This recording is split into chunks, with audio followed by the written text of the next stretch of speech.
What's up, everybody? Welcome to the ShowMeFootball.com podcast. And we're going to be going over the Chiefs Jets. So, as everyone knows by now, and sorry we're making this a little bit later, but the Chiefs defeated the New York Jets by a final score of 35-9. It was never really close. I thought the offense looked a little slow at times still, but despite that, Patrick Mahomes, 416 yards, 31 of 42. 5 touchdowns. Tyreek Hill had 98 yards and 2 of those touchdowns. So, just it was a complete routing of the Jets, and it was basically everything you expected. You saw some things you liked, you saw a lot of things you didn't like, and we'll get into a lot of that. But as always, joined by Connor. So, Connor, your initial thoughts on the game, and Connor was actually at the game, so I'm sure he'll talk about that a little bit. But yeah, go ahead. Yeah, it was a pretty easy game. We've won a couple games this year where we didn't really need to pass the ball much because we were just running the ball all day. And this felt like the exact opposite of that. We couldn't really establish the run game, but the passing game was working, so we just kept doing it, and Mahomes ended up with 5 touchdowns, and the Jets fell to 0-8.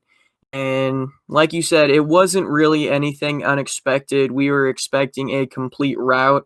The defense looked kind of concerning for the first half, but in the second half, they showed up and did their job.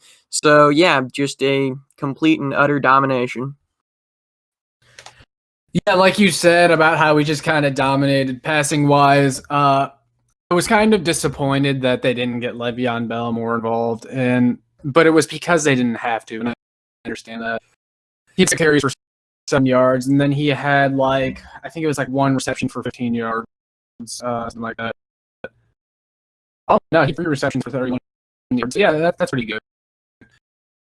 But besides that, he didn't run the ball. I was really wanting them. They got close to the end zone a couple times, and I thought they should have brought him in to give him that rush touchdown. But oh well, maybe that just shows that they think Le'Veon Bell is better than the Jets. They don't feel the need to go out and make a statement. Le'Veon Bell will probably get a ring with us anyway, so yeah, it won't matter. But yeah, they didn't run the ball that much. Clyde only had 6 carries.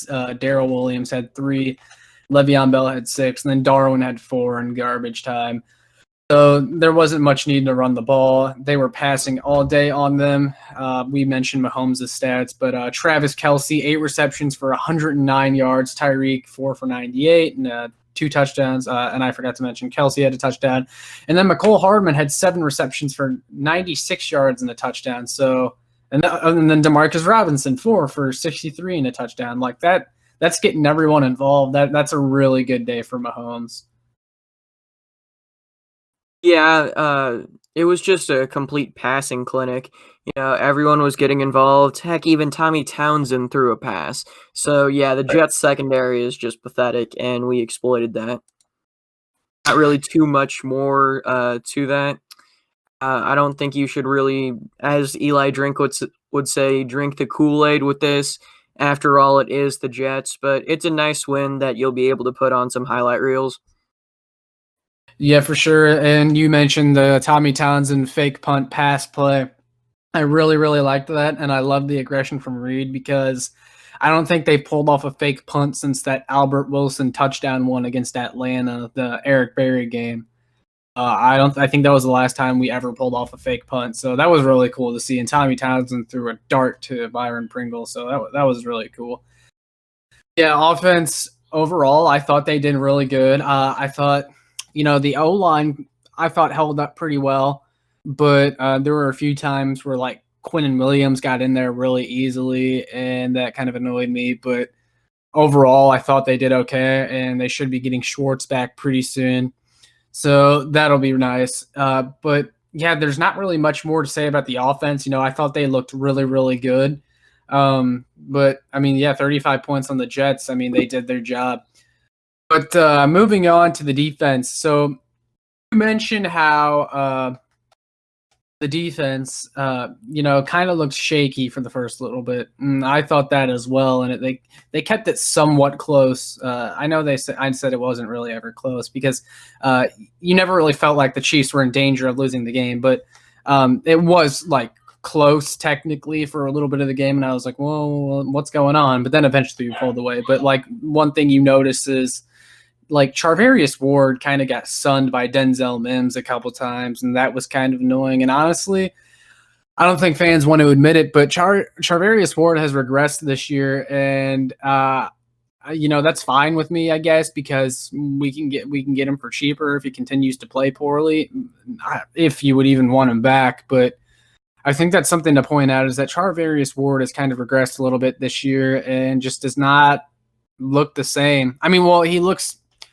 it's hard to explain because you know how me and you feel about Ward, and so do most of the listeners. So he doesn't look, or he looks the same to us as we always have seen him. But to fans who think Charvarius Ward is the greatest thing since sliced bread, like, yeah, he looks different. Like, he's just getting exposed a lot more often. So that was one of my big takeaways from the defense. They're making a lot of excuses for him. He just looks terrible.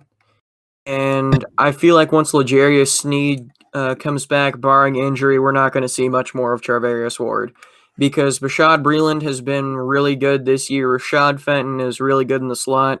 And L'Jarius Sneed, if he was healthy, probably would have a legitimate Defensive Rookie of the Year candidate resume. So I don't see Charvarius Ward getting much playing time once L'Jarius Sneed comes back, and it's just because he's looked god-awful at times, and we need consistency in the secondary, and that's something Charvarius Ward just does not bring. Yeah, he's more so 50-50 than he is 75-25. Like, he's pretty inconsistent. But yeah, I thought overall the defense looked really good. Daniel Sorensen had another really big game. He had a nice hit that caused a fumble that basically wrapped the game up. So that was really cool. I know Tyron made a couple of notable plays. Chris Jones was kind of a game wrecker. He lived in the backfield all day. Here's another negative. So Frank Clark sucks. Yeah, well, so we talk about him a lot, so much, and it's almost like beating a dead horse. But I've seen a lot more people on Chiefs Twitter kind of starting to side with us on this and realize, yeah, Frank Clark maybe isn't worth $100 million. Like, that money could have went to so many other things to patch up other holes.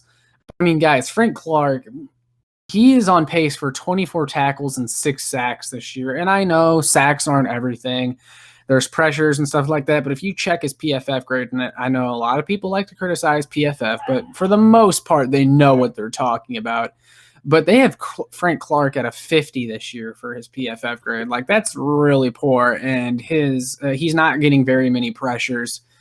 He's just been really lackluster, and I'm really concerned about that because I'm not really trying to hear he's not healthy, because, well, then, like, when is he going to be healthy, because he hasn't been apparently since he signed his contract here. So I'm just not a huge fan of Clark, man. I'm not seeing a ton, and I have people tell me, he does a lot that doesn't show up in the box score. Well, what is it? Like, his run defense? Because run defense is ranked 30th in the league, and I know run defense doesn't revolve around Frank Clark. I understand that, but still, like, 30th in the league, man. And again, PFF does not give him a good rush defense grade either. There was actually a play where he got completely flattened by Mekhi Becton, and Frank Gore ran right to his side and got a big gain out of it. Like, that's not really something you don't want to see your $100 million defensive end get pancaked by a rookie. Like, that's bad, man.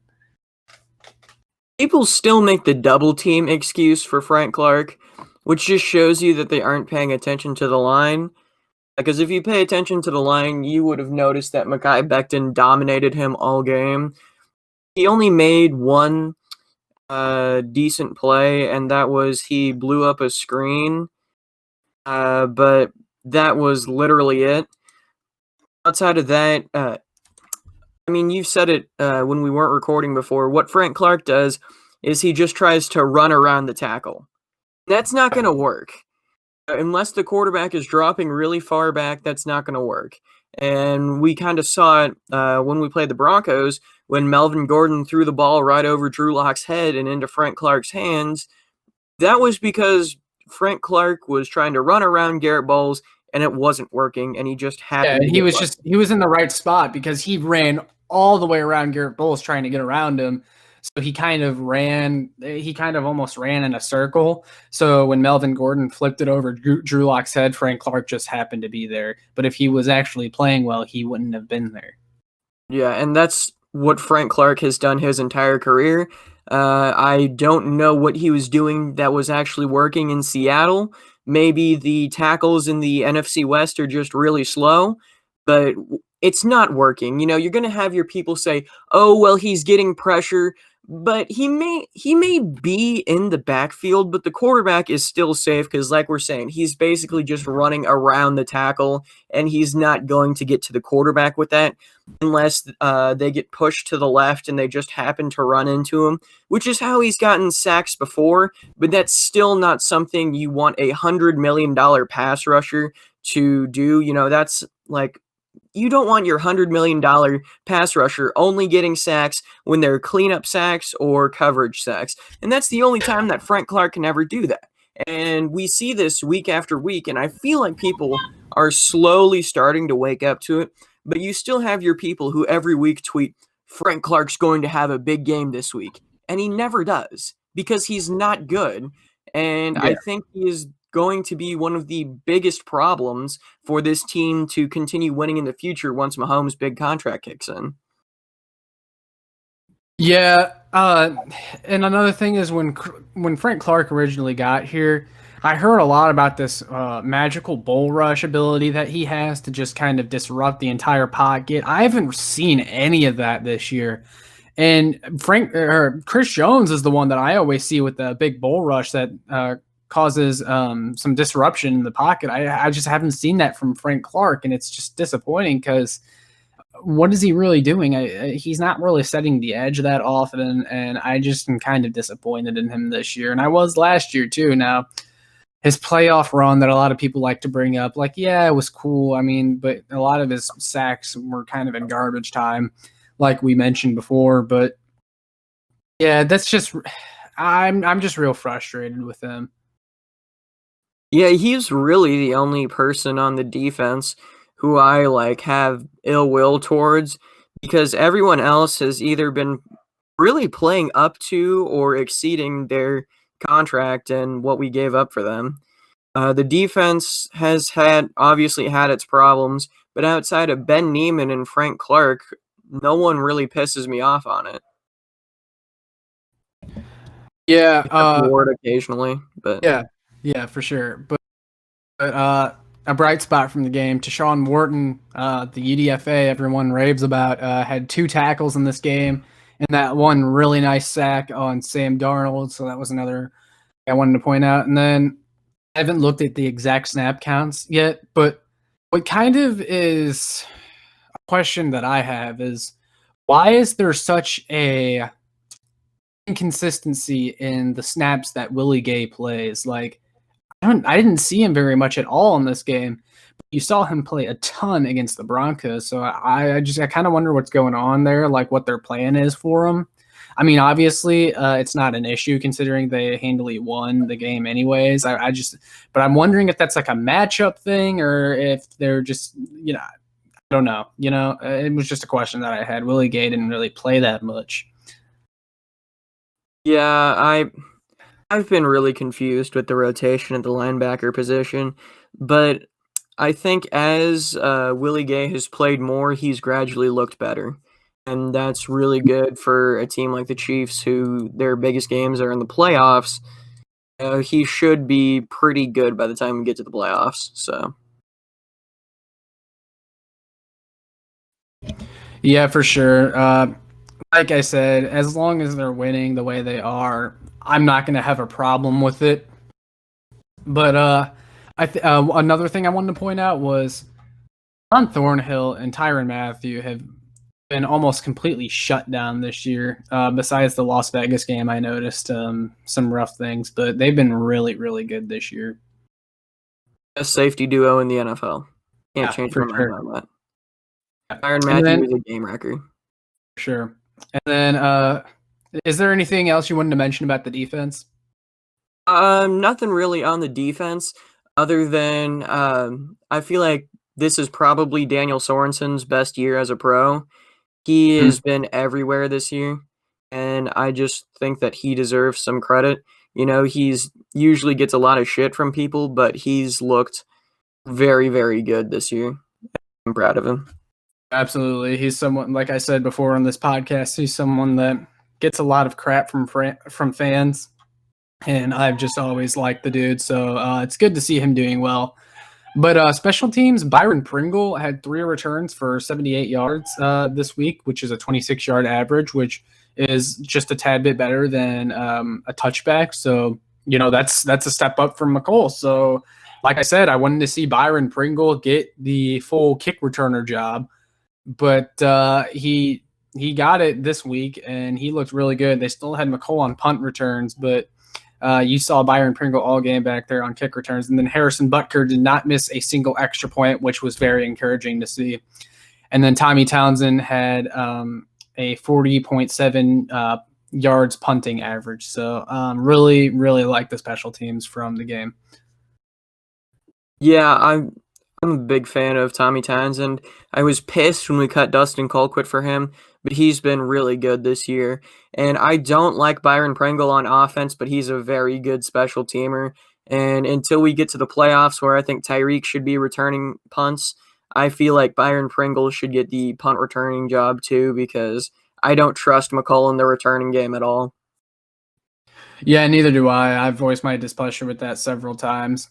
But one more thing before we move on that I wanted to bring up was I'm really impressed with Le'Veon Bell's just integration and how he's been able to contribute and not complain despite the lack of touches thus far because he's still new and everything. And he just seems to really be embracing his new role here. And he talked about that to one of the sideline reporters. I forget who it was, but that he's just really excited to contribute in any way here. And he just really just wants to win. And there was one play in particular where he was supposed to be open in the flat, and Mahomes was supposed to target him, I believe. And it was kind of down towards the end zone.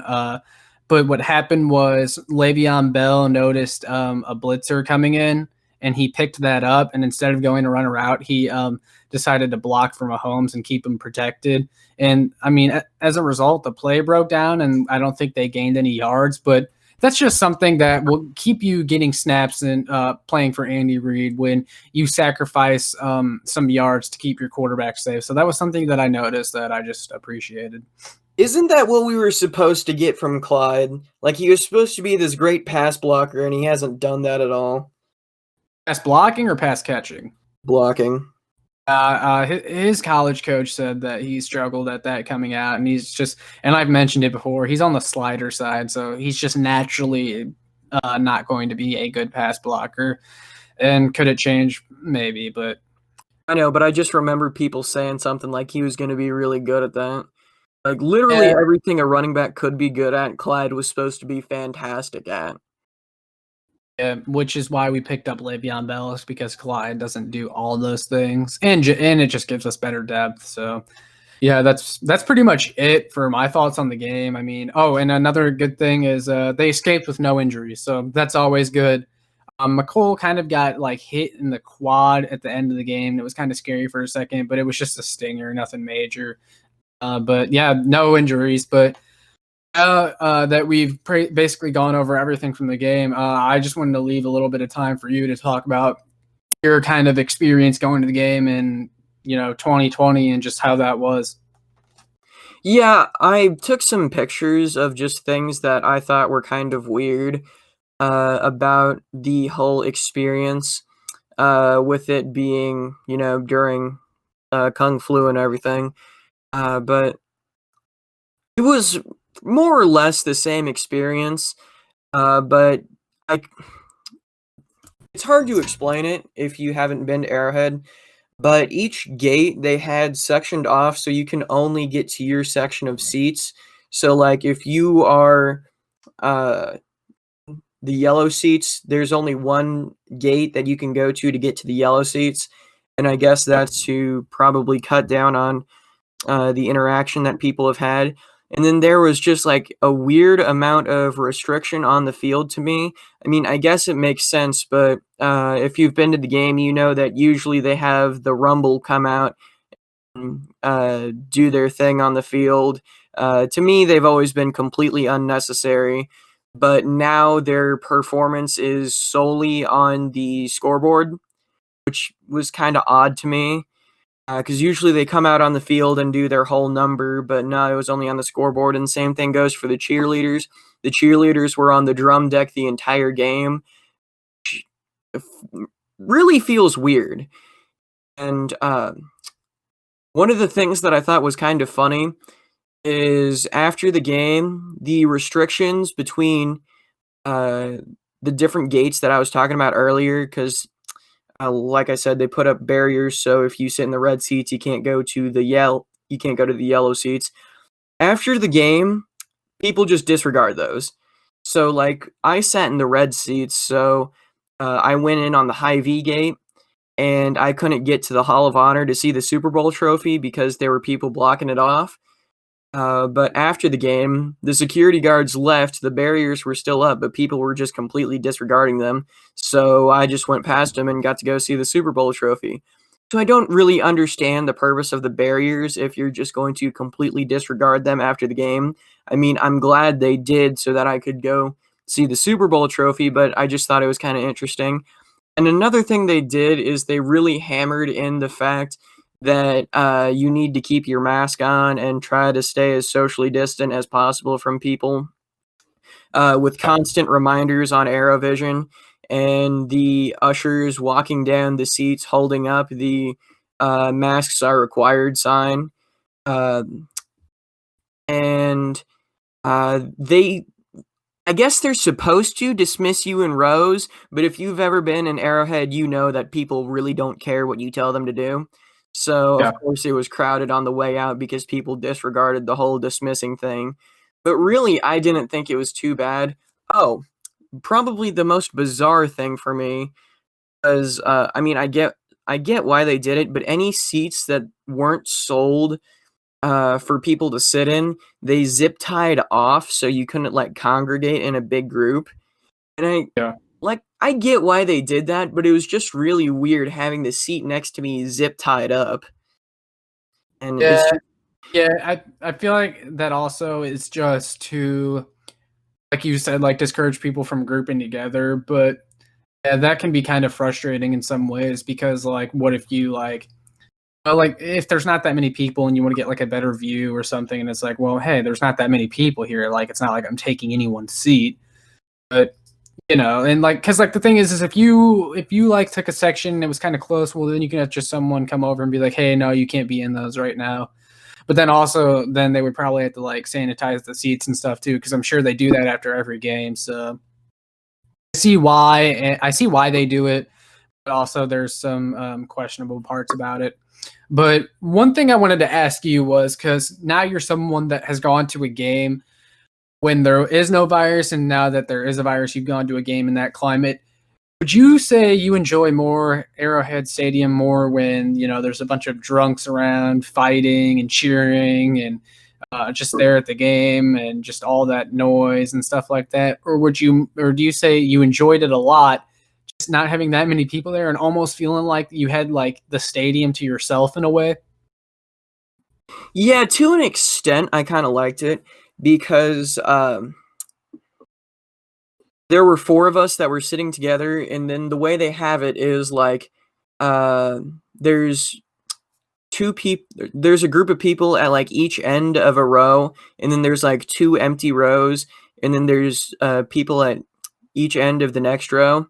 So like if it was like a movie theater or something, it would be really cool because I could like stretch out. My group and I put our feet down on the seats in front of us for extra leg room, which was pretty cool. But part of what makes Arrowhead great as a stadium is the kind of unity and everyone getting loud and doing the chop in unison and things like that. And yeah, it can get kind of annoying if someone gets wasted and trips and like spills a little bit of beer on you or something. Yeah, that can get annoying. But what really makes Arrowhead so great is having 70,000 people kind of unite and cheer for one common goal and do the chop in unison is just one of the coolest things that you will ever see. And when you only have like 14,000 people, I felt like I was at a Chargers game doing the chop.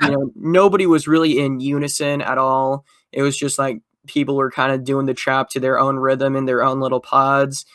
And that's probably the best analogy I can have for that for the entire experience. Everyone was kind of marching to the beat of their own drum, and there really wasn't that goosebumps unison feeling. Because look up the video of when we beat the Patriots and broke the 142.2 record. That is probably peak Arrowhead, and you're not going to get that with like 14,000 people in the stadium. So yeah, it was cool having a lot of space to myself. And as somebody who I would say is pretty introverted and I like to keep to myself, that is cool. But you miss out on the experience of really uniting with 60,000 other people or whatever. Yeah, definitely. And if that was, unless you have anything else to add, I was pretty much going to wrap it up there. I feel like that was a good stopping point. Nope, I think that's it. All right, so the Chiefs take I forget, who do they even take on next week? Panthers. That should be an easy win. We'll see. You never know. It's the Chiefs, but yeah, we'll be back next week to talk about that game. And until next time, see you all later.